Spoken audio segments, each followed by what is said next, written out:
I would like to welcome all of you to Recon 360, a project by the Interact Club of St. Thomas College, Montevideo, alongside the Entertainment and Media Appreciation Club of, also known as EMAC, of the Royal Institute in Colombo. The aim of this project is basically to connect prospective international students with current international students to make sure that current students, or rather prospective students, know what they're getting into when going into another country to study. So what we're looking at for this project is basically what is the lifestyle like in those countries, how would you balance your work life, and what kind of systems can you tap into in order to succeed in those nations.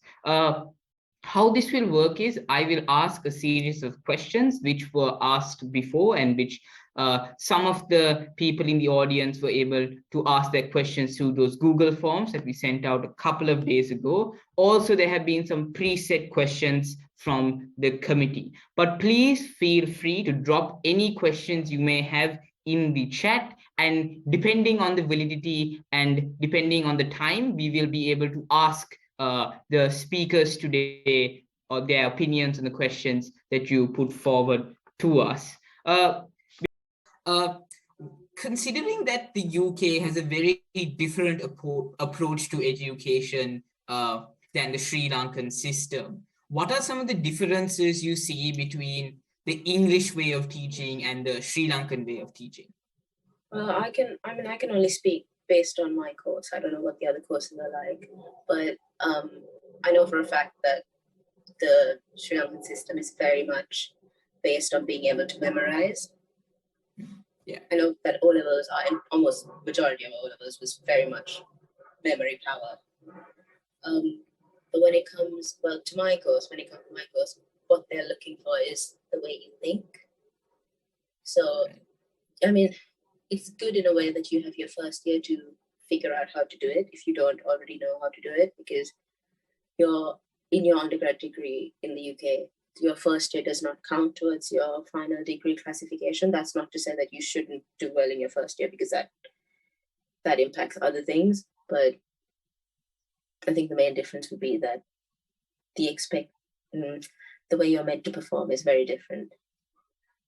Right. So there is a substantial difference between the two systems, correct? There is a difference, yes, but I don't think it's that big in the sense that you won't be able to adjust to it. You just need to talk to the right people and do the things that need to be done. Right. Are there any certain aspects of Britain or England that you go through on a day-to-day basis that you feel maybe deal breakers for any other people who want to come to the UK?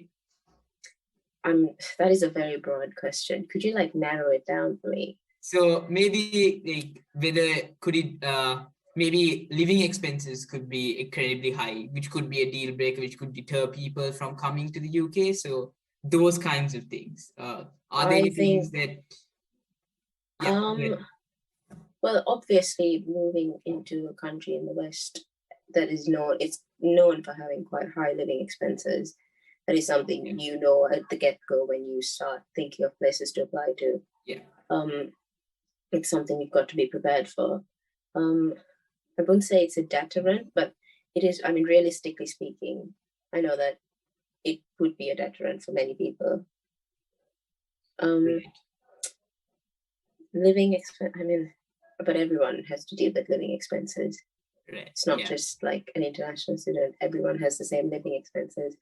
I think the biggest deterrent would be your tuition fees, because that is where the big difference is. Yeah. But I mean, those are things that each individual looks at and thinks about on their own. Right.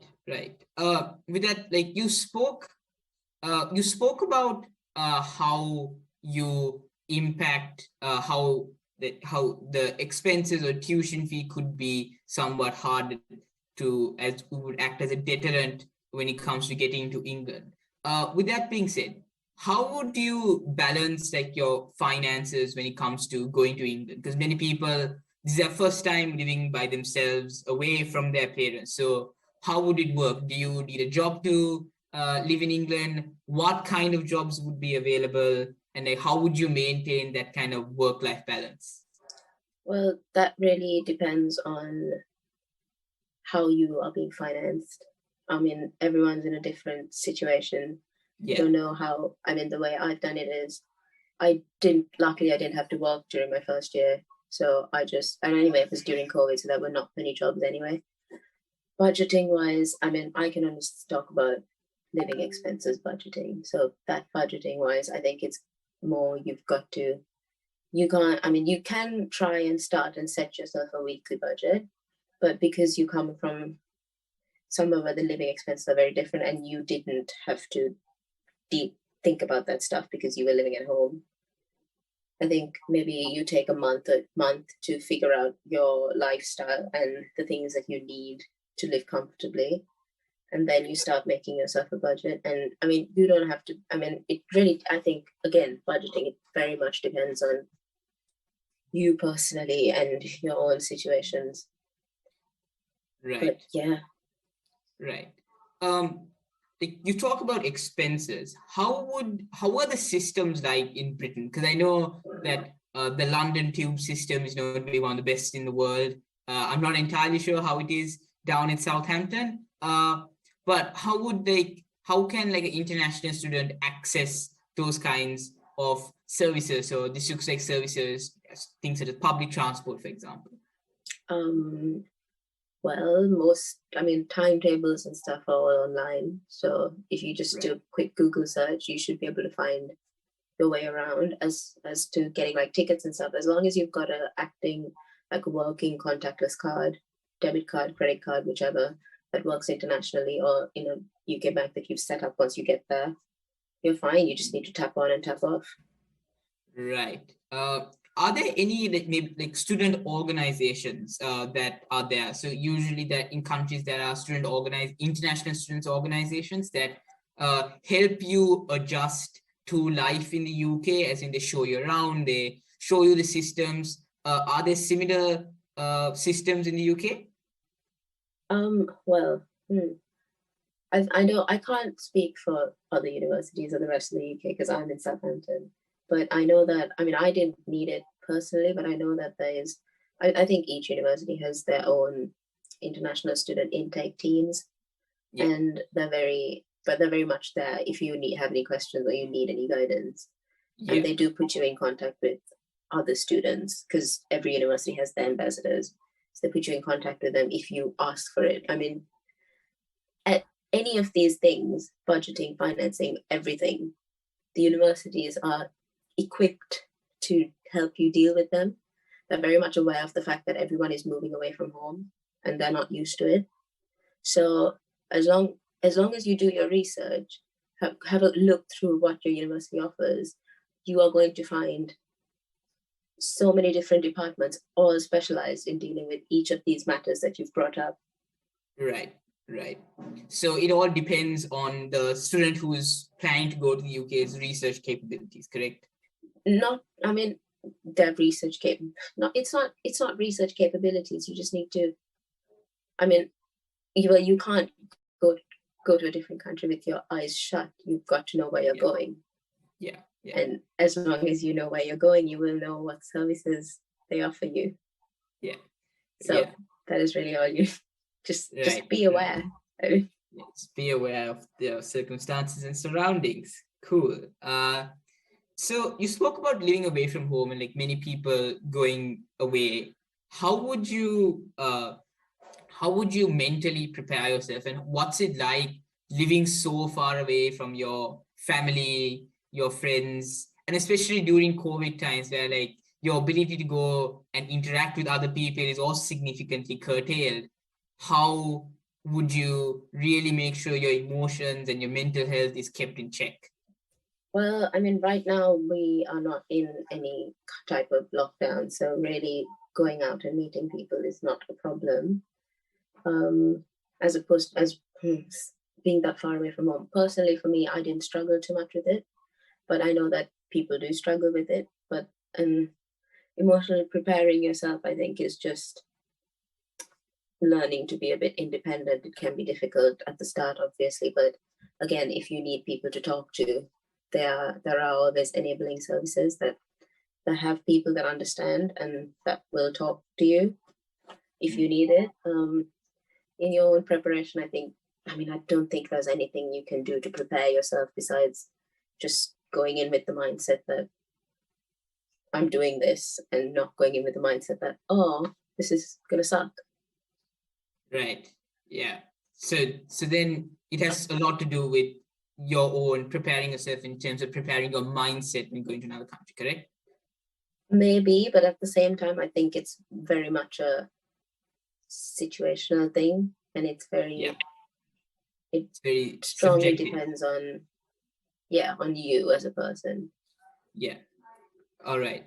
So we're going to quickly go into questions that we've gotten in from the audience, and a quick reminder to the audience to please drop in questions in the chat box, and we'll try to try to get as many questions as possible to Oceanie. So we're moving into the questions that we've gotten in from people in the audience. So the first question is, what kind of A-level subjects do you need to do to get to England, and and as an extension of which, what kind of exams do you need to do to get to the UK? I know that IELTS is an exam that is required when getting into the UK. So what are those A-level subjects? What are those exams you need to do?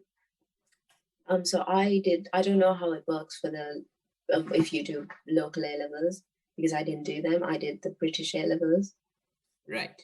So for me, I guess that was just, each university, based on whatever subject you want to study, usually they accept every subject, any kind of A-level subject, but certain courses and universities have certain subjects they don't accept. I guess photography, for instance, is one of the subjects that are less accepted as a qualifying A-level subject. And again, grades very much depend on the university and the course. I personally didn't have to do the IELTS exam before I came, because I think the teacher said I didn't need it, but I think it was because I did a English literature A-level. Oh, okay. So that was pretty self-explanatory. Right. I don't know. I'm not sure how it works with the local A-level system, but I know that they do accept on, if you do the local A-levels, you are still accepted, because they don't expect every student to do the London A-levels. Right. So we're just gonna ask you two more questions before we let you go. This question is basically, do you think it's more strategic to maybe do your first few years in Sri Lanka, such as a foundation course or a foundation degree, and then finish the rest of your years in England or in the US or in all these other countries? What is your personal opinion on this? I think it depends on where you want to take your career and what course you're talking about doing. If you are doing a course that has, I don't know, like I know that some of the international affiliations that Sri Lanka has offer, I think it's years, like third year abroad. Yeah. And at the end of the day, it's the same qualification. So it really varies on what you're doing. I can't tell you what to do because I haven't done it. Yeah. And I'm not qualified enough. I'm still in my second year of undergraduate. So I'm still at the very start of higher education. There's a lot more. And I don't know what you mean when you say later on. Like, does that mean postgraduate? Does that mean, I don't know. Let's say postgraduate, doing your postgraduate degree abroad. I know a lot of people do that. They do their undergrad at home and then work for a bit and then do their postgrad somewhere else. And you can really do it anywhere. It doesn't matter. Right. And the last and final question, Oceanie, to you is, oftentimes when people try to apply to foreign universities, they often try to get scholarships or some form of financial aid, whether it be from the university, whether it be from the government. How would someone going into the UK look for scholarships, and like what kind of criteria do you need to meet in order to qualify for those scholarships? Looking for scholarship wise, you can have a look on your university. Every university has a scholarship and bursary page. So Okay. if you have a look on there and see what they offer for international students, you can get a rough idea of what's on offer and maybe try and apply for those. But being able to qualify for one, I think, really depends on what the individual requirements are for each thing. And as for government grants, I don't really know because I didn't go through that route. So I can't tell you. Right.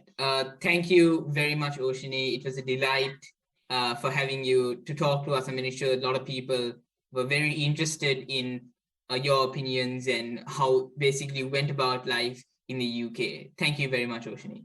Yeah, that's fine. Okay.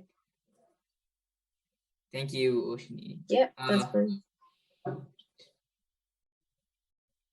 Right. With that being said, we'll be moving on to our second speaker. But before that, a key reminder to everyone, please drop in any questions you may have in the chat box. I think it's really, really important to get your opinions and what you guys go through on a day-to-day basis to the speakers. So any clarifications you may face, please feel free to drop it in the chat box. Our next speaker for today is Mr. Dion Veerasinghe, a former student of St. Peter's College, Colombo, who in 2020 decided to endeavor into France and is currently doing his master's degree in mechatronic engineering in France. Hello and welcome, Dion. Are you here? Hi, Naman. Hi, Dion. Can you hear me well? You are breaking up a bit. Okay. Is it better now? Yes, it's okay. Much better now. Super. Right. So let's kick things off, Dion. Just tell us a little bit about yourself. How is it in France? What are you doing? Just basic understanding of who you are. Thanks, Naman. So, in short, I'm Dion. I did my schooling years at St. Peter's College in Sri Lanka. And as of 2020, I decided to come to France to do my master's degree. Well, I know you said master's degree, but technically it's a direct master's. That means I'm doing 5 years of studies that'll end with master's. Because in France, to work as an engineer, that is which my field is in, you need to have a master's degree. And this is something that is not negotiable. Without a master's degree, you cannot work as an engineer. So in order for that is why I chose this program, which would help me and which would give me a master's degree. And that is just about me. Right. Thank you very much, Dion, for that description. I guess the first question I would like to ask you is, what's it like in France? I mean, I'm pretty sure there are not many Sri Lankan students who go to France. So what's it like? How is the French culture? How would you adapt to it? What are the French people like? Yeah, Nevan. So the first thing you need to know is I'm in France, I'm not in Paris. So that's the biggest misconception I think everyone has is when you're in France, you're in Paris. But the thing is, France is a big country and there are a lot of different regions and those regions vary in huge ways. Okay. So where I am is called Rouen. It's in Normandy, France. And basically it's a very studious atmosphere. So there are so many universities and it's mainly students. And there is a good sort of international crowd, but there are not many Sri Lankans. As far as I know, there are only 6 Sri Lankans right now. I think 4 more are on their way, but they're all students who are doing this degree. So yes, in terms of not having support from culture that we know, it's been quite tough because I know that there are places in France where there are already Sri Lankans who have been there, especially in Paris. And if you go to a region in France where you already have a support existing people you know who have been living there for some time, it's definitely much easier. But where I am, that is not the case. But that doesn't mean it can't be done. Right. How have the French people really interacted with you?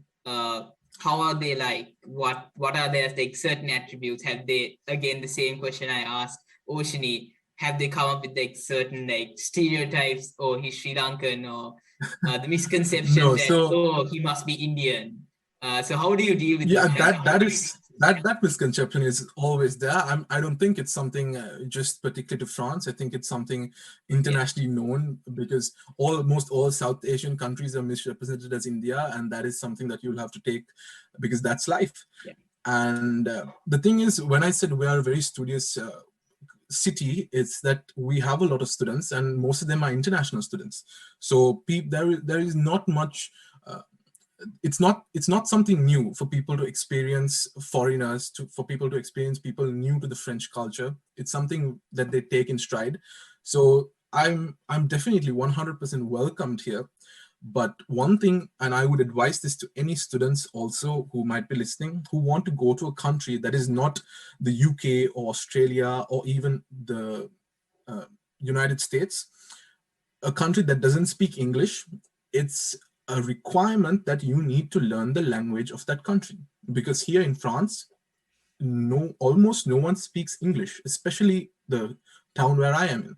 So if you didn't know English, if you didn't know French, sorry, if you didn't know French, it'll hurt you a hell of a lot to try and embrace any of the culture here. Because yeah, for them, it'll be someone who's coming who doesn't speak a word of their language, um, who is trying to get his way around, and who is not even willing to embrace their culture. So that even I would agree, because if someone came to me in Sri Lanka and started uh, trying to own the place, if he didn't want to accept my culture, I would also have problems with that. But right. apart from that, they're very nice people. They're very kind, very open to international students, and it's a joy to be here. Right. With that being said, you talked about how when you come to France, you should try to respect the culture, try to learn a little bit more about the people. How would one do that? Specifically sitting in Sri Lanka, are there any institutes that you can go to maybe learn French? Are there any online resources that you can go to really understand France, understand the people, understand like the subtle nuances when it comes to French culture? 100%. So when you are in Sri Lanka, I think the best thing, the first step is to learn the French language. And if you are actually planning to go to France, the only place I would recommend you to learn French language is at the Alliance Française in Alliance Française de Côte. I think it's in Timbrigassiaia right now. But keep in mind, all this information I have is from an era that was Corona. So I don't know how whether things have changed. I don't know if they are offering things online. That might be the case. I'm pretty sure, but I can't confirm that. But if you are to learn French, it's the best. The best place is to do it is at the Alliance Française in Timbrigassiaia, because they are affiliated with the French embassy and in turn with the French government, and their certificate is accepted, which is not the same case for any other French certificate in Sri Lanka. The Alliance Française certificate is accepted, and the French language program you do there includes learning some of the French culture as well, which is always a benefit. So that is the best place to start. And if not at home, your second best option is to dive into French movies or French TV series or French cinema. That is this probably the second most easiest thing to do. Right. With that being said, just a quick question to you personally. Why would someone choose to go to France? Because oftentimes Sri Lankans, you'd go to maybe Australia, you go to America, or maybe go to the UK. Why did you choose France?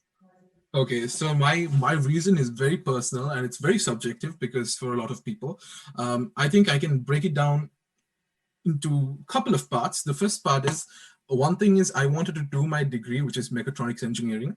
And unfortunately, in Sri Lanka, even though I can do my degree in Sri Lanka, there is no opportunity to practice mechatronic engineering there in a way that I would want. So that left me the only option to go abroad. And also, both my parents had done their degrees abroad, their higher education abroad, which motivated me in some part saying that I want to experience a new culture. I want to experience a culture that is not Sri Lankan, because frankly, we're headed towards an international world. And after Corona, we can't afford to keep playing just at home. We have to take part in an international culture, international world, international market. So it makes sense to have your eyes opened by visiting something that's not your backyard. So that was my second decision. And the third was because engineering, as I know it, is a forte in the countries like France and Germany. And out of France and Germany, I did a lot of soul searching, and I decided France was the one for me. And the France program that I decided to do allowed me to stay 2 years in Sri Lanka before I came to France. So that really helped me a lot, and that's why I chose it. Right. Like you said that you want to pursue mechatronic engineering in France. So do you see yourself permanently settling down in France, and what are the implications of that? Well, unfortunately, I don't see myself settling down in France, not because of anything else. If I had to choose a country apart from Sri Lanka to settle down in, I think France would be my option right now, because it's a very lovely country. The people are really nice, but it's all subjective on where you are, who you surround yourself with, and how much French language you speak, evidently. But also, for me, my plan has always been personally, to finish my master's, to work a couple of years, and then get right on my PhD, which would then allow me to, when I finish my PhD, hopefully return back to Sri Lanka. And worst case, I would start teaching mechatronic engineering to help people gain what I could not back then. So I think for me personally, my goal is to return back to my country, to return back to Sri Lanka. But that's not the case for a lot of people, and that's not a problem if that's not your case. You can definitely stay in France, but to be eligible for France, you need to have a job. So I think if you work for 5 years, if you stay in France for 5 years continuously, if you spend 5 consecutive years in France, you can then apply for, I think, a residence permit, which will allow you for 10 years. But it's all imperative that you have some sort of job in France that is willing to support you. So it's not as hard to apply for the residence permit in France as it is, I think, in countries like Australia or Canada, where it's it's more of a very strict marking process where you need to have a certain number of points. Whereas in France, it's a very case-by-case process. You just submit your documents. The government will go through them. If they accept, they accept. If they don't, they don't. So it's not a fully finalized system. There is no points. There is no marking scheme. But it's not as tough as trying to get the residence in other countries, to my knowledge. Right. We just got a question from one of the audience members, and they're asking, what is the pathway to French citizenship? Do you know any of those mechanisms by which an individual? Well, French citizenship, unfortunately, I really have no idea. But I do know for French residency, you need to have a minimum of 5 consecutive years in France. For French citizenship, I think you need to have a minimum of 10 years consecutively before you can demand it. But unfortunately, I don't know the terms that you need to accept it. But you need to have a minimum of 10 years and consecutive living in France to even demand it. Right. What do you mean by consecutively living in France? Does that mean that you have to be living in France for 10 years? That is exactly what it means. That means you cannot spend 1 or 2 years working in Sri Lanka or any other country. You will have to be based in France. You have to have a residency in France. You need to prove that you have been in France for the last 10 years. That is not to say that you can't take vacations. You can't take the month off in July to go back to Sri Lanka. You can do those things, but then you need to have proof of residence, I think, which is the most basic thing that they require for roughly 10 years. Right. The next question is, what would a typical week of a university student in France look like? Well, So the thing is, the French education system, to my knowledge, is a bit different compared to what I've witnessed in Sri Lanka. Keeping in mind, I haven't completed my degree at any Sri Lankan university, so I don't know how university systems work in Sri Lanka. But to the best of my knowledge, France has a very it's a continuous assessment program. So what we have is we have exams every 2 months for the entire year. So as a uni student, if you're in the 2 months, the first 3 weeks of the 2 months are quite light. They're pretty easy going. The second 3 weeks are average, but the last few weeks are quite tough, and everyone's in exam mode. So it's not a very easy going. You can't afford to party all the time, but it has its moments. And a week is really usually nice, but it depends how close you are to your exams. Right. We just got another question from an audience member. And the question is, let's say you're accepted into a French university. How would you go about in terms of the immigration process? How would that work when it comes to entering France? Okay, so in terms of immigration process, the French embassy does require you to show to show funding for one year of your living in France. Okay, so that depends. It changes from which province to province you are, because each province has different definitions for what 1 year of spending would look like.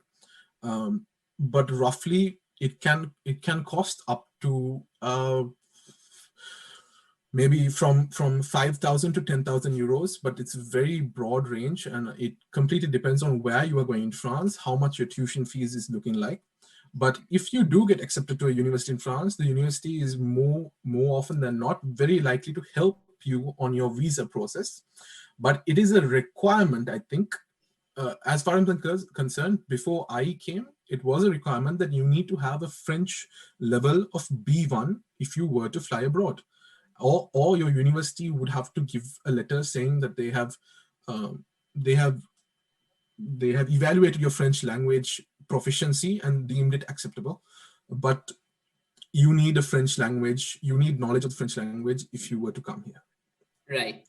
Dion, this is my last question to you, just to let you go and let you indulge in whatever Normandy has to offer. And that is, when you go to France, how would finances work? Because the euro is of course a very strong currency in terms of things as exchange rates. So the amount of money you would be getting is from, let's say, your parents or your family could not be as of value as you would in Sri Lankan rupees. And how would you access things such as supporting services? So whether it be opening a bank account, whether it be accessing public transport, those kinds of things.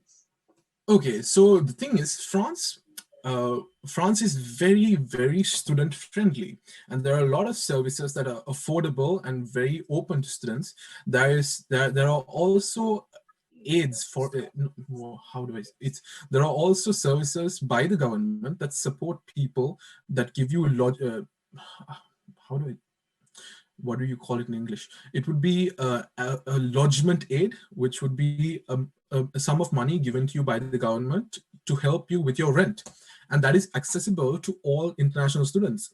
It's a French thing. It's accessible to all French people, but they do offer it to international students as well, which is quite helpful. And as far as opening banks are concerned, your banks, it's very easy to open a bank. There are also HSBC banks here. It's not very common, but if you had an HSBC bank account in Sri Lanka, you could use that card here. Any Sri Lankan card that has been internationally activated, you can use in France. That's not a problem. And French banks are really quite welcoming to international students. And the thing is, where I am, especially because as I've told you, it's a very student atmosphere. They're already used to foreigners and foreign students coming, and the whole opening new banks process and getting a travel card. It's very simple. But the thing is, the French people, as well as the French government especially, are very, very strict when it comes to procedures.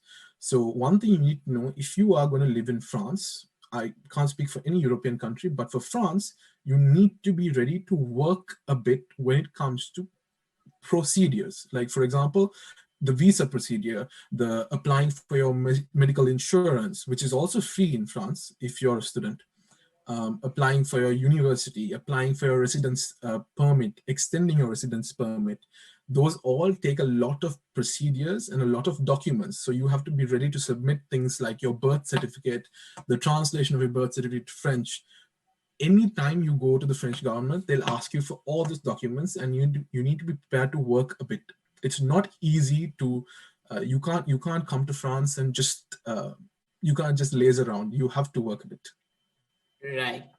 So that was my final question for you, Dion. Mercy, Dion, and good luck with your master's degree. Thank you, Devan. It's been nice. Right. Okay, so that concludes our second speaker for today. We still have 3 more speakers for the audience today. A quick reminder before we move on to the next speaker to please drop in those questions in the chat function. We really encourage those questions coming in because we want to make this as interactive as possible. With that being said, we are going to go straight into our third speaker. Our third speaker for you today is Miss Tahani Lenagala. She was a former student of Ladies College Colombo, and she is studying currently in Belarus, pursuing her interest in psychology. Are you here, Tahani? Hi, yeah, I'm here. Hi, brilliant. So Tahani, why don't you start us off by just telling us a little bit about yourself? What made you interested in Belarus? What made you interested in pursuing psych? Okay, so I, like you said, I studied at Ladies and I finished school in 2019.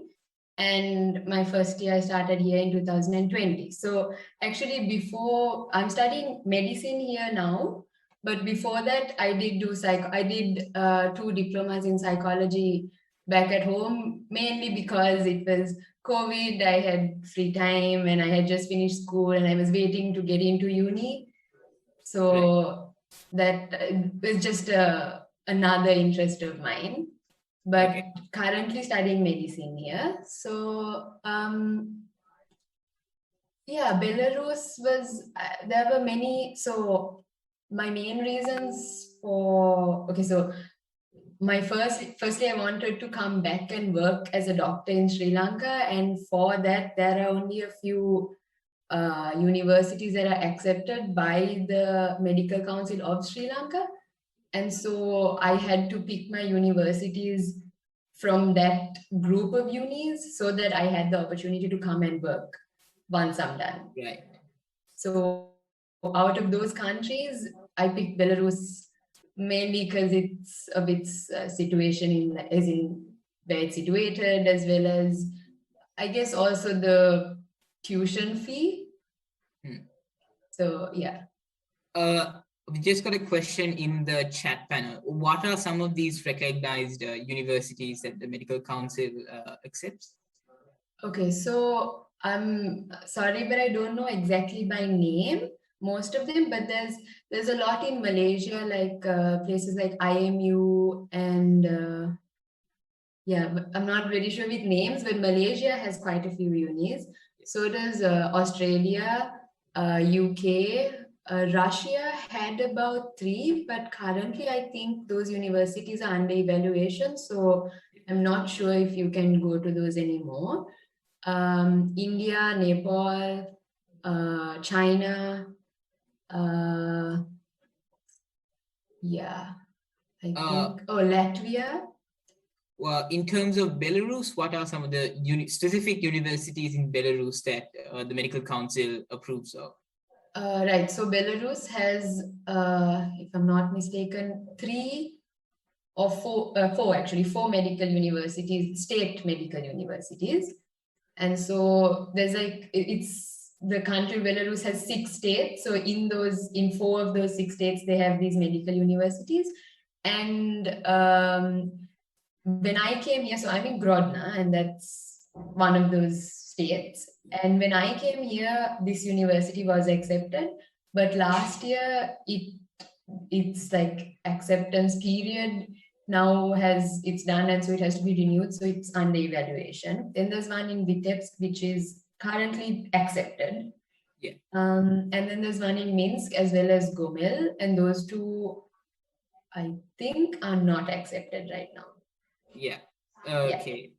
With that being said, what's it like being a student in Belarus? Because I know that Belarus is becoming increasingly popular among students who want to go and study medicine. But of course, there is certain issues, I think, when it comes to Belarus's political situation. So how do they treat immigrants? How do they treat students in Belarus?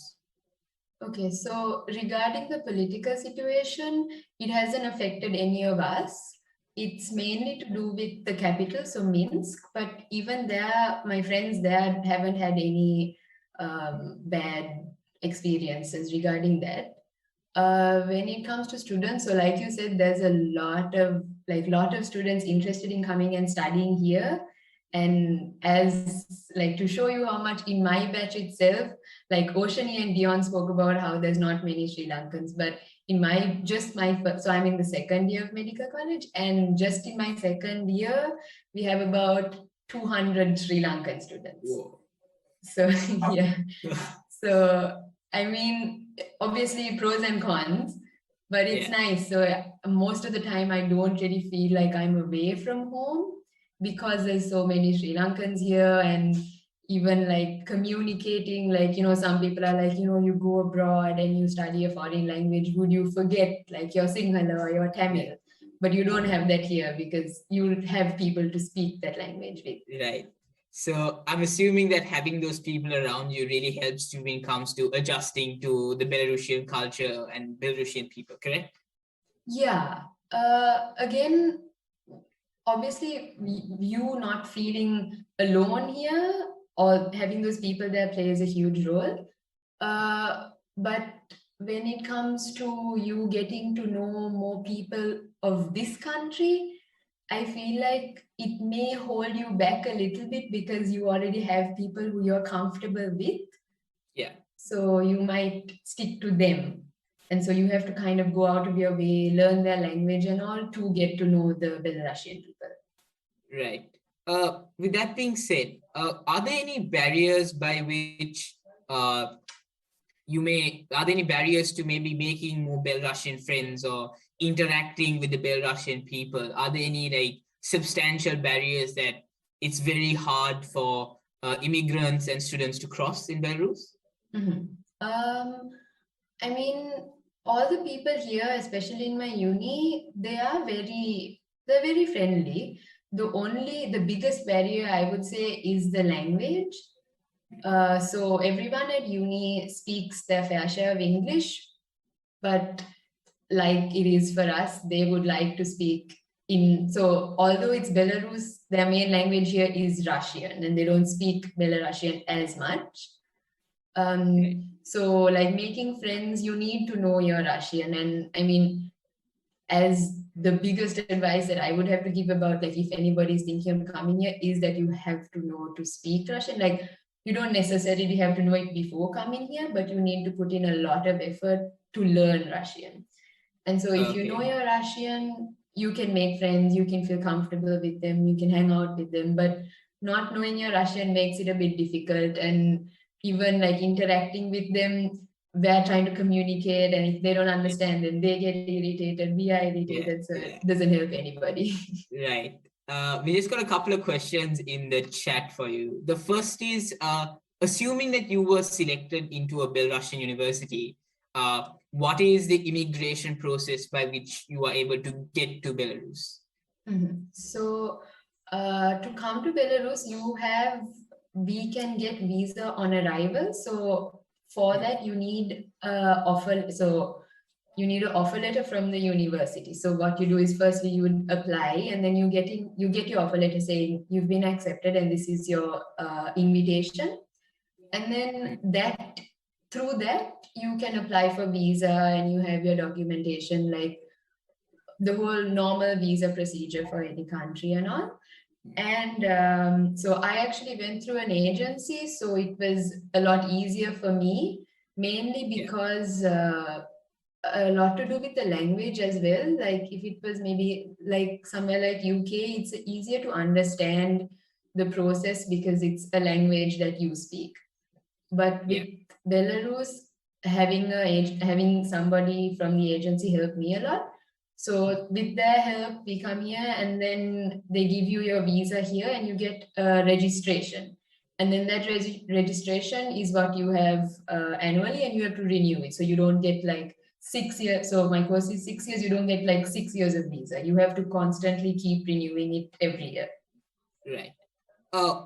If you don't mind, would you be willing to disclose the agency by which you went through? Because it sounds like the agency really helps you out a lot when it comes to getting into Belarus and setting you up there. So what are the names of some of these agencies? If you're willing so to I went through IMC. Okay. And there's the Rec campus, there's ANC, there's BCAS, there's quite a few agencies actually. And so the students here that are from like different agencies, it's very rarely that you have students here who've come on their own. Yeah. So yeah. Right. So we have like I'm getting bombarded with questions. So Keep the it next coming. question.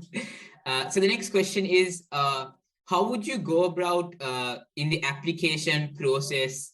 How would you go about applying to a university in Belarus? Do they accept the local A-level qualifications, or do you need to do the London A-level qualifications as well? So I guess the question is, how would you go about applying in terms of like the process by which you do it, and then like do they accept local qualifications as in the advanced level, the GCE advanced level examination?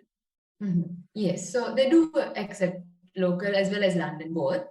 And when I came, the minimum results that you had to have was 2 C's and a S. Yeah. Right. So anything above that is like, then your results aren't a problem. And then after that, when it comes to applying, so you have the application form, and it was a very basic form, and you need your O-level certificates, A-level certificates, any other qualifications that you have. And then for the visa procedures, you will need like the lawyer letters and so on and so forth. But that's while you're going through that procedure, I think they give you step-by-step instructions on how to do that.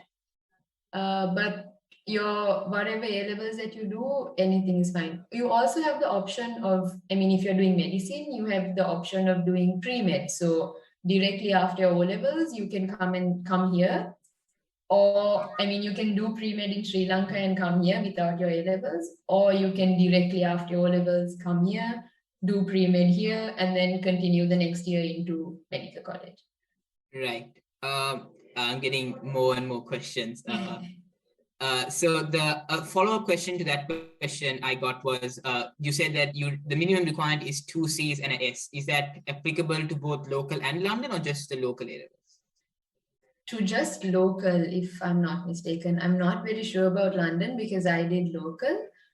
I'm not sure about London, but I think London was a bit higher, but not too sure. Okay. So the next question is, wait, hold on, just give me a second. What are the other courses that someone could study in Belarus other than medicine, and are those courses accepted in Sri Lanka? Again, not 100% sure about this. There's engineering, there's agriculture, there's languages, arts, all the fields are available here. But whether it's accepted, I'm not very sure, because I actually just did research on the medical side. Yeah. Yeah. So yeah. Okay. Right. So Tani, we're just gonna ask you two more questions. These questions just keep coming in. I'm trying to filter it out as we go. So the next question is, how much money do you need to actually get into the country and like really set yourself up in Belarus? I think that depends on the person. I mean, so just exchange rate wise, 1 ruble here is about 82 rupees. So if I were to say it in rupees, I mean, you can survive with maybe 25,000 a month. Yeah. Or you can also spend about like 70,000 a month, depending on how you live. Would you rather eat out every day? Would you cook at home? Where do you live also it matters. So you have hostel or you have apartment. So I stay at a hostel, but you also have apartment options. And I mean, you're very like, there's a lot of freedom here and you're very independent here. So it depends on how responsible you are, how good you are at controlling yourself. Like I mean, like you have the shops, you have the parties, you have the places to go to. So all of that. Yeah. Tani, I'm just trying to sort through this because I just keep getting more and more as we go. So another question is, what kind of budget do you need to live in Belarus? I think that's an extension of that previous question. So what kind of budget do you really need to live on? So is that also subjective as well? I think it's the same answer. It depends on how you are willing to live and how you want to, live. And I guess when it comes to earning here, with our university, you can't work. You don't like the visa that we don't have the option of working. And because of that, I mean, all the income that you come, as in all the money and the spending is done by your parents or wherever else you get the money from. So that also plays a huge role. So there's absolutely no option in working. So not even like a corner store clerk or something like that. It's like you can't get official, like there are people here who say like, hey, tonight we're making pizza and we're selling a slice for like 5 rubles. And if you're willing to buy, so people make money that way. But officially getting a job is not allowed unless so for medical college, maybe the hospital can approach you and say, we like that you are good in these fields and we'd like you to work with us. But other than for that, we don't have the option of working. Okay. At least during the school years. Right. And my final question to you, Tani, is how would you go about getting accommodation in Belarus? Like, how would you find a hostel? How would you find maybe like a place to live in? So with I quickly finish off apartments. So apartments is you yourself personally have to do your research and find the apartments. And then once you get the place that you like, I mean, close to university and so on, then you get in touch with the university and you say, here, this is where I am. And then they have your details. When it comes to hostels, so there are hostels which are specifically like the affiliated hostels of the university, I guess, if you call it. And so currently in this state, we have 3 hostels related to the university. And so all of that is done through the university as well as the agency. Right. So depending on where you pick and the availability of rooms, I guess. Right. Thank you very much, Tahani, for your time. Thank you. And I apologize to the audience members. I couldn't get through, I think we got 15 questions that I couldn't get to. I had to pick and choose as we went. I apologize to the audience on behalf of the organizing committee, but thank you very much, Tahani, for your time. I think it was very insightful information into what it's like to live in Belarus as a student. Thank you very much, Tahani. It's if any of these questions are questions that they'll really like to know answers to, I'll be more than happy to help out if they want to contact me personally. Yeah, right. Thank you very much, Tahani. Thank you. Okay. We just got a message from Dion as well. Dion has also said that it would be helpful to come through an agency to France. And he said it's the same agency that Tahani used. IMC AIC is the, or IMC or AIC in Timrigase was the same agency that Dion used in terms of getting to France. So that's a little bit of information for everyone here. Just a quick note, we keep sending in those questions. I'll try to get through as much of them as I can. However, there is a significant time constraint because I don't want to hold up some of the speakers, considering most of them are from overseas. With that being said, we'll be diving right into our fourth speaker, Miss Mitara Silva, who is a former student of St. Bridget's Convent, Colombo, and the Asian International School. She went to Canada in 2018, pursuing a degree in economics and information systems. Thank you very much for joining us, Mitara. Are you here with us? Yes, you are. So I think you're on mute. Yeah, I just changed it. Right. Thank you very much for coming and speaking with us, Mitara. My first question, like the general question to all the speakers, is just tell us a little bit about yourself. So, you know, the gist. I moved here in 2018 and I came here to like pursue a degree in economics and information systems. And I actually used to be a part of an interact club, but back when I was in school, that's how I knew you guys. I got a connection.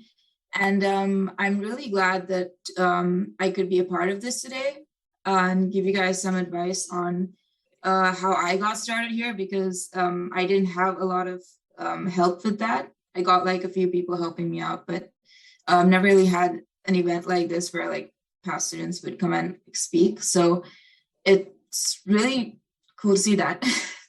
Right. Thanks a lot, Mitara, for that. It's really nice to see a project. So my first question to you would be, what's it like to live in Canada? I know that Canada usually has a lot of immigrants and they encourage immigration. So what's it like really adapting to the Canadian culture?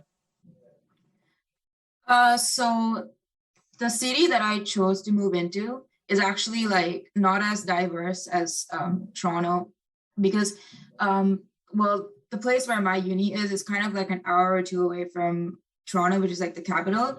And Toronto is usually where you get like a huge number of immigrants and like, but where I am, I'm basically like one of the only few Sri Lankans in my uni. I know like 3 or 4 other Sri Lankans.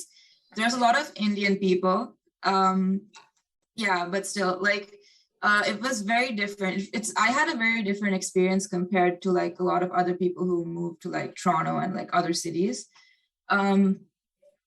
So there was a lot of like new things that I experienced, but most of it didn't come as like a shock to me. Like I kind of expected some cultural norms to be that way based on like what you hear from, you know, media and everything. Yeah, but obviously the climate, like the winters were the most shocking part for me. Right. Yeah. Right. Cool. So how would you like get through like winter? Because I know that winters in So, like, Canada could be really brutal. So how would you go through that? So I was actually a learning process, because before I came here, I actually like thought I would buy like all my winter like gear and everything. But whatever you buy in Sri Lanka is not gonna like suffice for the temperatures here, because it goes down to like -30, but that's like on like a few occasions. It's not like that like the whole winter. Maybe like there'll be 1 or 2 days in December or January where it's like that cold.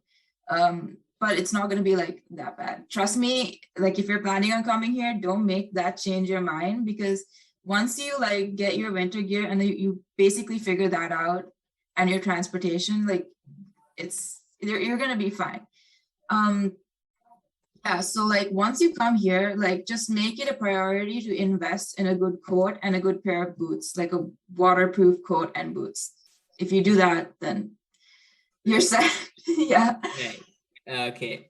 So we're getting a couple of questions for you. So the first one is it best to go through an agency when it comes to getting into Canada, and as an extension of which, how would maybe the residency process or the citizenship process work? So like when you're talking about, so me personally, I didn't go through an agency because that's what my parents felt like it's better to have more control over the process. Yeah. So I just did everything. We just did everything by ourselves. And there were like the option to do it either online or like you could do it by paper. We did it by paper just because, I don't know, we just felt like there's more, I guess, it just felt more solid ground maybe because we didn't really trust the online process as much. And yeah, but everyone's got different like opinions on that. Like we also wanted to save money on the agency. And I had all the time in the world to do the paperwork because I was done with school and I had a year off. So that's why I did it, right? But it depends on the person. So right. In terms of maybe the residency process and citizenship process, do you know how that would work? Well, I'm actually currently like working on trying to get my work permit. And there are some ways that you can get PR, but I've yet to like start working on that.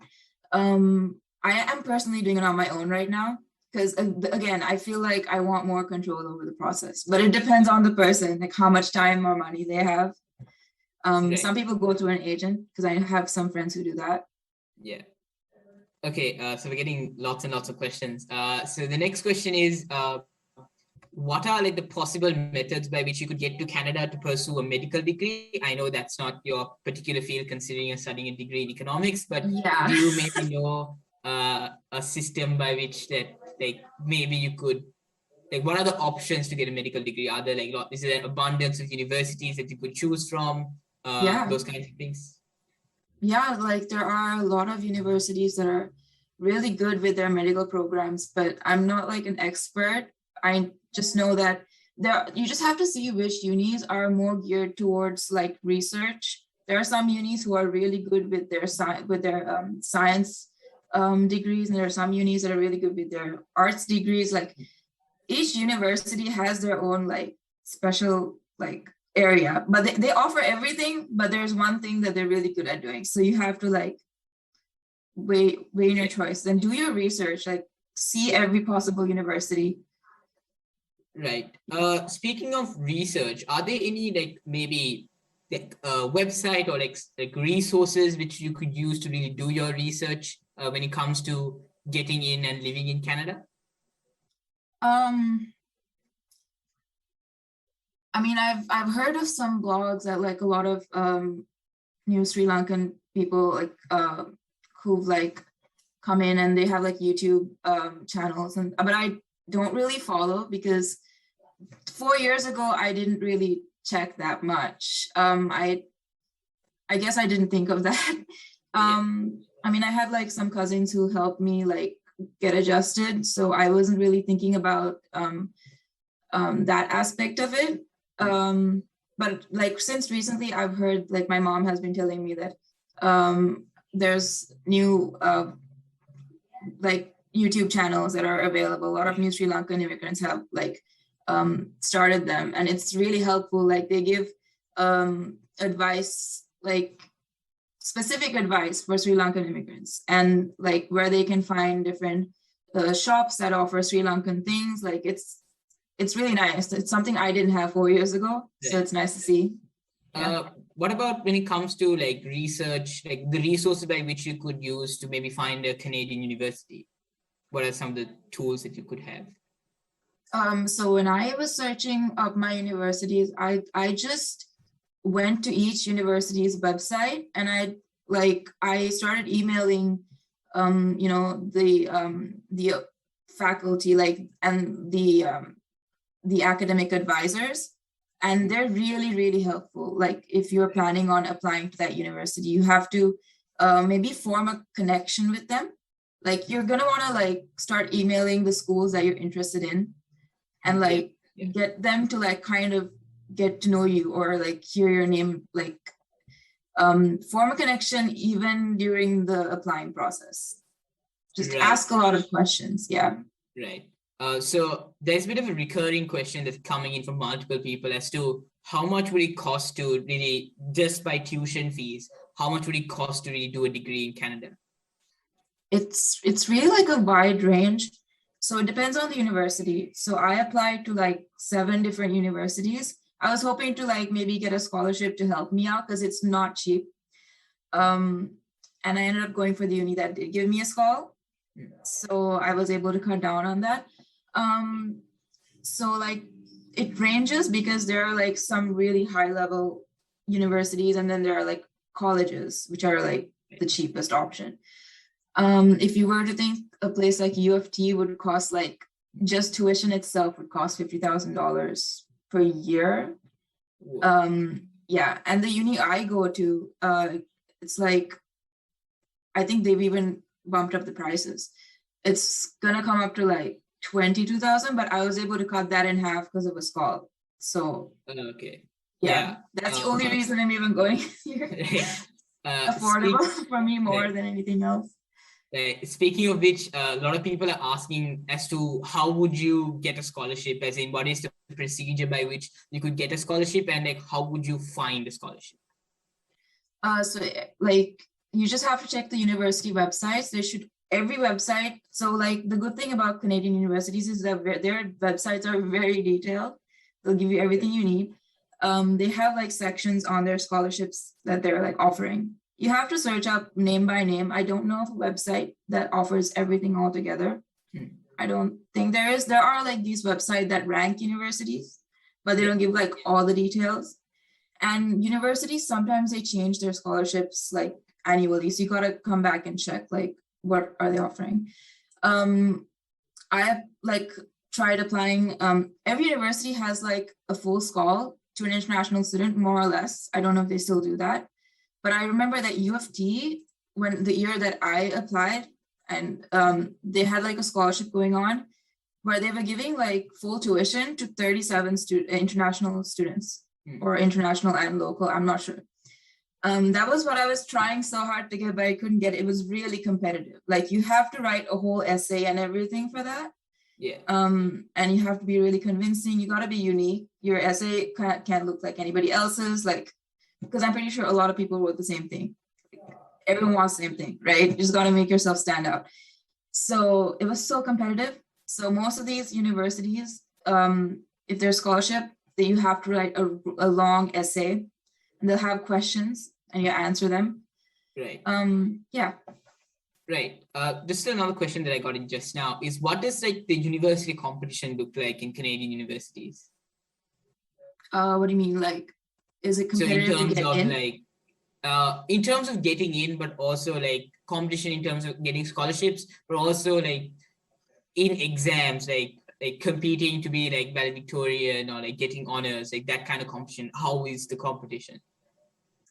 Well, like I said, it really depends on the university because every university has their own like culture. So if you take U of T, it is so competitive. I feel like it's a wonderful place to like be like, so I don't go there, but I know a lot about it because I applied to it. So compared to where I'm going now, it's so academically competitive. I have a cousin who goes there and they work so hard every day.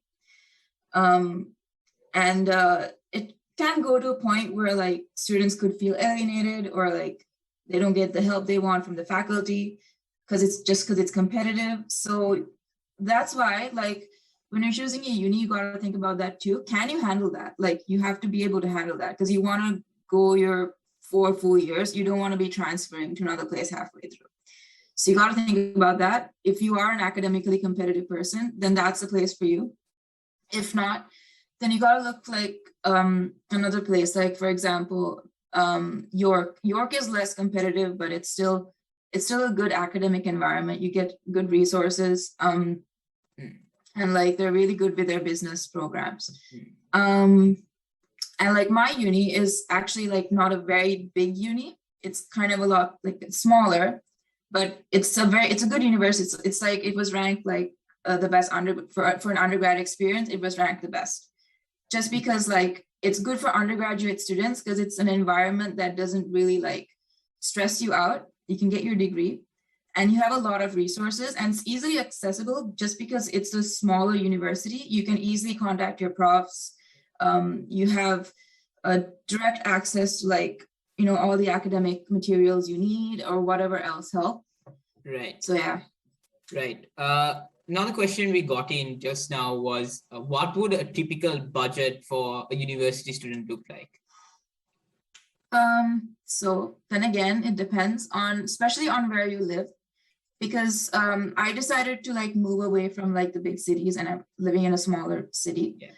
My rent is cheaper. So usually if you were to move to Toronto, the cheapest rent you could find anywhere is like $700 a month. Whoa. Where I am right now, the rent on average is like $450, $500. And I managed to find a place, thank God, I managed to find a place for like $300 and I pay the utilities by myself, like separately. So I save money on that. So for me, even with that rent, my monthly bills would cost up to $600 because cell phone plans are so expensive in Canada. It's like $50 a month. It's like for the basic plan. And then groceries be like 100-ish bucks a month or more than that. If you know, yeah, it's like 600, 700 bucks for me. So maybe $1,000 for someone who lives in Toronto. Right. So you spoke about the living expenses. So is it a requirement that you need to work in Canada? And I know that the Canadian government is very specific on work permits. So in that case, how would you go about maybe getting a work permit? Can you get it in your first year, or do you need to wait for some years in order to get that work permit? So technically, if you have your study permit, you are allowed to work 20 hours a week. Okay. Right. So that's what I'm doing right now. And there is like a clause that says that you can actually work full time if your job is in your campus. Like if it's in the university, you can work full time. But if it's outside of uni, you have to be 20 hours a week, no more than that. Right. But if you want to apply for your work permit, you have to wait until you graduate. Right. Okay. So I got lots of questions here. So I think the last question that I'm going to ask you is, how would you really adapt to the systems in Canada? Like in terms of how would you adapt to the transport system? How would you go about buying groceries? How would those things work? So actually, the transport system really depends on the city you're living in. In the city that I'm living in, there's like a bus transport system, like every 10 to 20 minutes, there's a bus passing, and there's like a stop right there, right outside my house. I take the bus, and technically my transport fees are covered by my tuition because my uni does that for us. We just have to show a bus pass, we get on, we go. That's just how I do my groceries too. Like right after work, I just get my groceries and I come back because but if you were living in a place like Toronto, I know for a fact that they have a subway system. Right. And people use that most of the time. And within like the city, they do take the buses. But if they want to go from like, I don't know, outer parts of Toronto, they take the subway. But I've only done that like a couple times, so I'm not like really sure. Yeah, so I do most of the stuff on my own, like if that was what the question was, right? Getting about. Yeah. Just like my final question to you is like, do you really need like maybe a support network in Canada in terms of maybe having friends or family, or in terms of maybe like when you get there, is it crucial you really need that like network of friends to really support you in terms of both financially but also in terms of emotionally? Like is that like a basic metric by which you really need that? So actually when I moved here, I did have like relatives that I stayed for 2 weeks until my orientation began. And then when I went to like my uni, I didn't know anyone. Yeah. I had no friends in the uni. I had none of my cousins went there. So like I did have cousins I could text, like, but they were living a couple cities away, and it was not cheap to like travel there all the time, right? So I feel like I did fine. Right. I think anyone can, because it's like people here are really friendly. They're really like open-minded, and especially like during orientation week, you get so many chances to make new friends. And you might not always like end up sticking with the people you meet on your first day of uni, because I never did. I met more friends later on, but it really does help you like get into like, you know, I feel like you can, like if you yourself are an outgoing, like open-minded person, then it's not going to be like a huge problem. Although like I would suggest like you keep contact with your parents like every day, text them every day, like, you know, if they, I'm pretty sure like that's going to happen. My mother texts me like every day. And yeah, I call her like every other day, so it still happens 4 years later. So yeah, it's not really necessary, but yeah. Yeah, right. Thank you, Mitara, for joining us today. You're joining us from all the way from Canada, so really thank you for No worries. doing this and helping everyone out in terms of what life as a Canadian university student really looks like. So thank you very much for your time. No worries. If anyone has any questions, they can contact me personally too. I'm happy to help. Right. Thank you very much, Kishani. Have a nice one. Okay, so just a note to Thank you for hosting this meeting. We usually not allowed on the computer because I'm not going to be watching on video. Just a reminder to members of the audience to please remain muted at all times because we want to make sure that this Q&A, this system really moves efficiently and as fast as possible.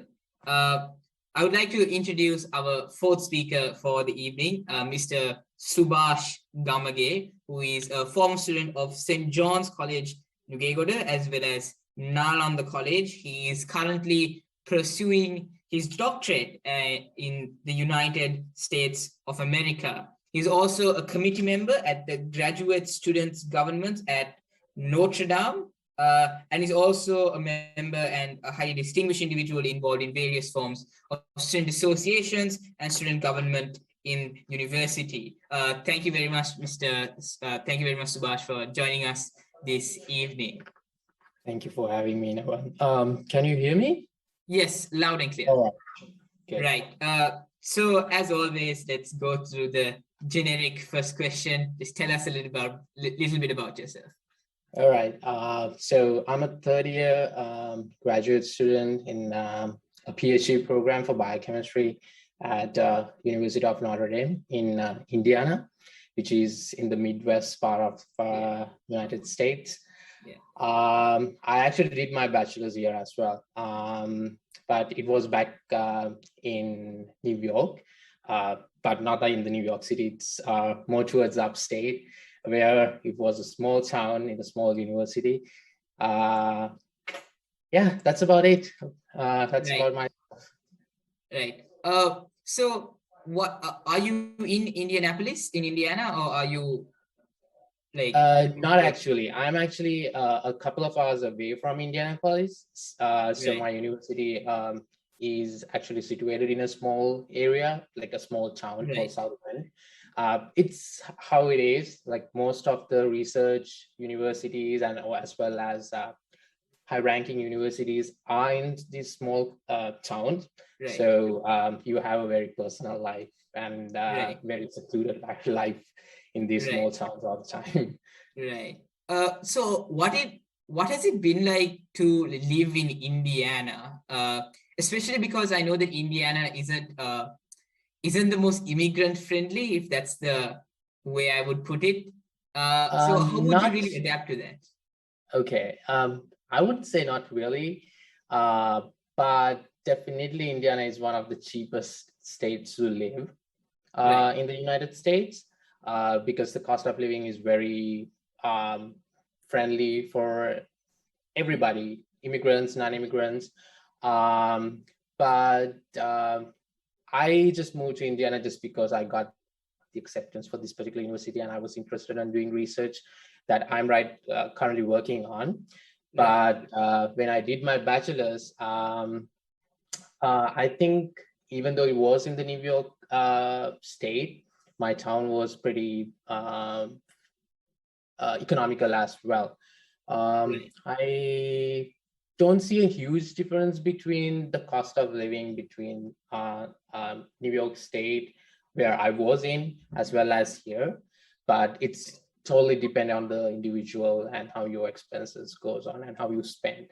Right. So what has been the reception for you in terms of the people in Indiana? So what are they like? So I agree with Kleshani that just like Canadians, Americans are pretty friendly and open-minded as well.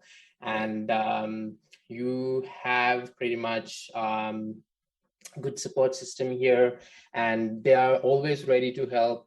But of course, we have our own cultural differences, but you always have to be, stay within your limits and deal with the people. And if you're perfectly comfortable with adapting to different cultures and meeting new friends and, respecting others, it's a pretty easy living, I would say.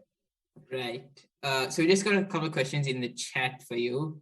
So how would you go about through the American immigration process? Because I know that the Americans are very, very particular and very strict when it comes to who they allow into the country. So how would that immigration process work? It is. So to talk about my particular experience that I had, I actually, as Keshani did, I actually applied personally to the university.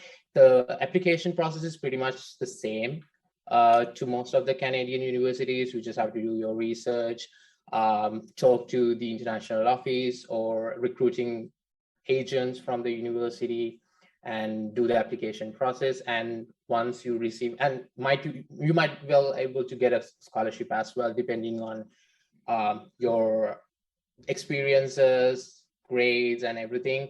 For me particularly, I didn't submit my A-levels. I sat for my A-levels, but I didn't submit my A-levels. But I did IELTS, and I had my O-level results. But most importantly, I did a lot of research back in Sri Lanka, and I participated for a lot of competitions, and I had some achievements from that particular area. So it was easier for me to get into a US university with a scholarship without submitting advanced level. But it might be different for a different person, depending on what you have in your CV. So, but the visa process is kind of tricky. You just have to be very careful with how you face to the interview. The visa officers are obviously going to ask you very tricky questions. They just wanted to know whether you are coming back to the country or are you planning on staying in the US. So you have to be very careful whenever you are answering those questions. But as long as you have a solid plan for your bachelor's or your professional studies, getting the visa is pretty easy. But at the same time, I think they look for people who have prior travel experiences as well in some cases, but it might not be the case. I've been to US a couple of times before I applied for my bachelor's. So because of that, I think my visa process was pretty easy. But as I said, it depends on the person. And yeah. Are there any tips or tricks you might give out to anyone who's planning to apply to you, especially when it comes to facing that interview? Because I know that American immigration officers are very, very tricky and they ask all kinds of convoluted questions. So any kind of tips to get through those interviews? Yeah, make sure that you have your paperwork to the point. That's the most important part. you just, if you're going to face to the interview, you just have to have all the documents with you. By all means, it could be the certificates that you received during your high school, could be your A-level or level certificates, or TOEFL, IELTS certificates, and be genuine. Try not to like say contradicting things during the interview. And for me, because I actually had to face for the interview twice. The first time was for my bachelor's, and the next time was to renew my visa for my PhD program. I would say for my bachelor's, it was pretty short compared to my PhD program, because the PhD itself here is a free ride. So you don't have to pay at all.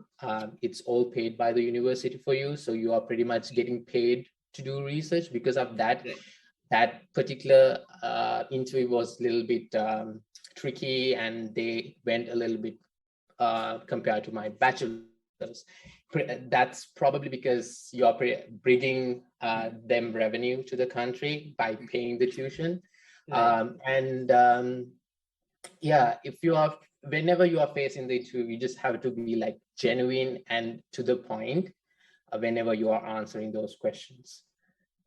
Okay, a question we got in the chat was, how would you go about looking for scholarships in America? Because I know it's very, very hard trying to get some of those scholarships, because I know some previous administrations had implemented policies in order to prioritize American citizens when getting scholarships. So how would an international student really be able to get those scholarships?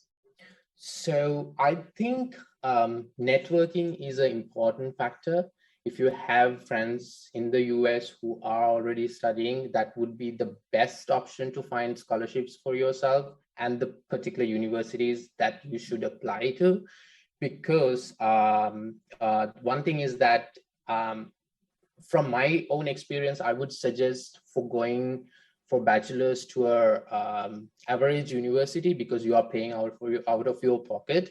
It doesn't matter where you go, as long as the program that you are going into is a well-recognized program within the US as well, if you're trying to pursue professional studies afterwards. So that's what I actually did. I actually went to a moderate university. I went to a state university of New York, actually. They have a couple of campuses throughout the New York state, and I went to one of them. But the university is actually the university that I actually went to is actually affiliated with ANC. But my application process was a direct process. I didn't go through them. But I actually accelerated my bachelor's program I was able to cut down 1.5 years of my program by doing a couple of general educational requirements at the ANC during summer vacation. So I did that, and it's been 5.5 years since I moved to US, but I was able to finish the 4-year degree within 2.5 years because I did that particular path. So there are a couple of ways that you can actually fast forward the bachelor's, as well as save some money from here and there. You just have to do your research and talk to your friends and network. I think network is the key factor to achieve where if you're planning on coming here. Okay, we got a question in the chat asking as beg your pardon. We got a question in the chat asking about what are some of the qualifications you need through school in order to get to an American university. So okay, that depends on the program that you're going to apply to. I did a science BS program. So there's US degree system is a little bit different. So you have BA, Bachelor of Art degrees for science as well, and Bachelor of Science degrees for science, just like chemistry, biochemistry, maths and all. So depending on what you want to pursue, you can choose the degree, and depending on that, the qualification that you have to have will change or differ. For me, I actually had distinction passes for my A-level or O levels, And then I had voluntary experiences in United Nations, and I did a lot of social work and also research work, and I participated in a couple of competitions. Because of that, I only had to use those. But for if you are applying in general, I would say that you have to have at least distinction passes for O levels and a band score of 7 for IELTS if you are submitting the IELTS score. I'm not sure about the TOEFLs and ACTs because it's been a long time since I did all this. So I think the scores might be a little bit different now. And I've heard that the visa process is a little bit tricky as well. And a lot of these agencies are diverting their students to different countries because of that. But yeah, if you have a solid application, I think everything should go smoothly. Right. A question that has been recurring is this idea whether when it comes to going to America, are there any Sri Lankan networks that are there that you could really tap into in terms of maybe a local restaurant or something, or maybe a society by which that there is to specifically support Sri Lankan students to give them guidance, to give them things that they may need? Honestly, I think I'm not sure about it, but mostly depending on the state that you want to go to, because there's 50 different states that you can choose from. There are Sri Lankan people. Even in Indiana, where I am right now,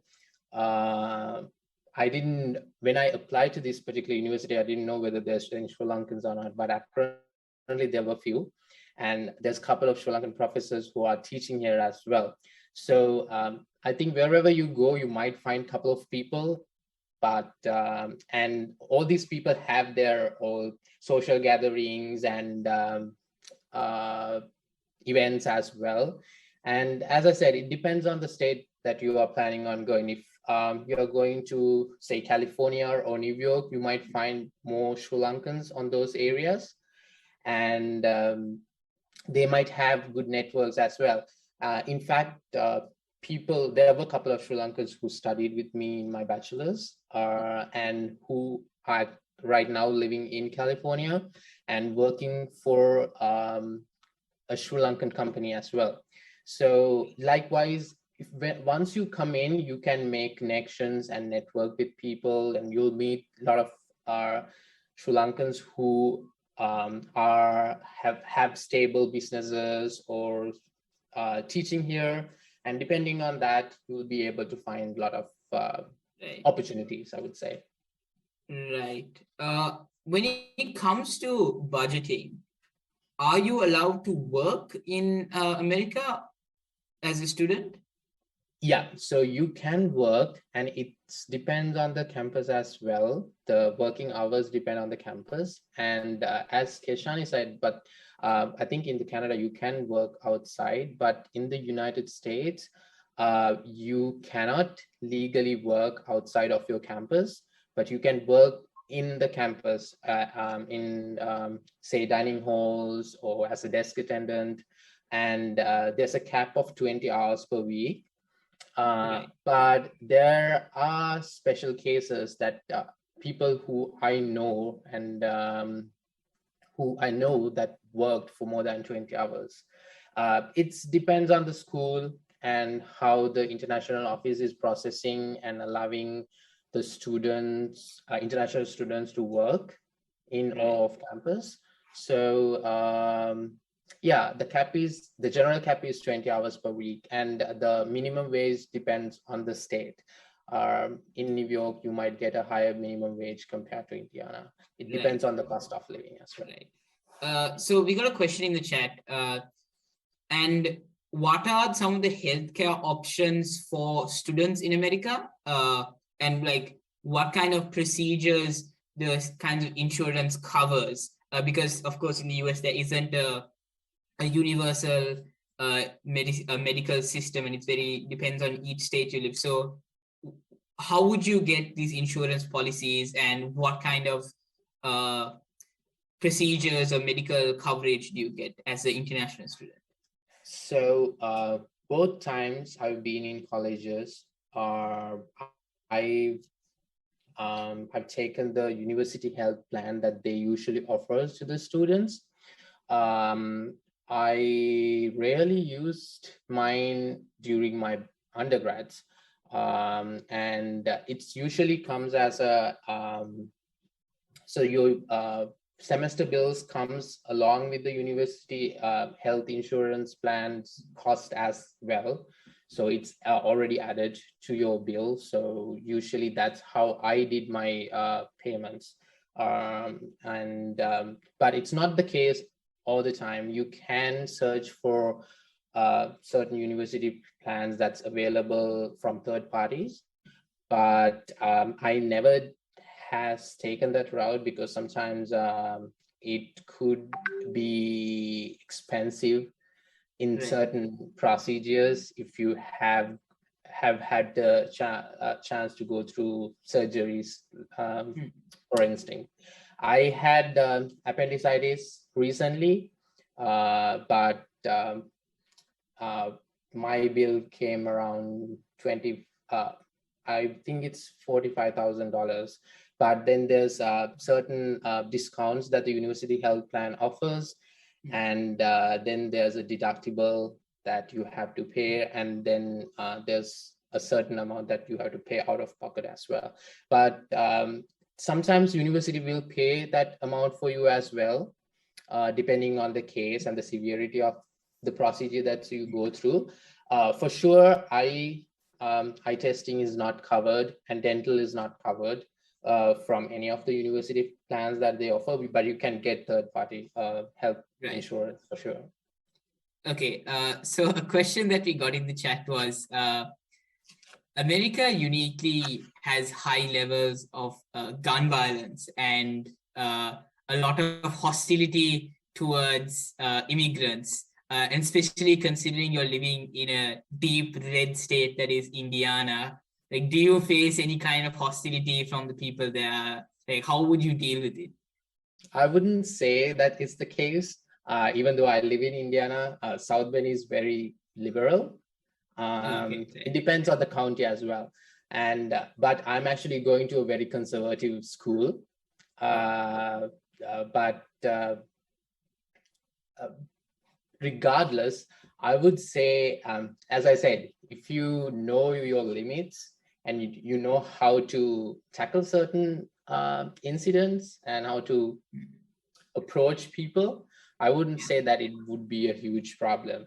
I'm not saying that I haven't gone through certain incidents that express those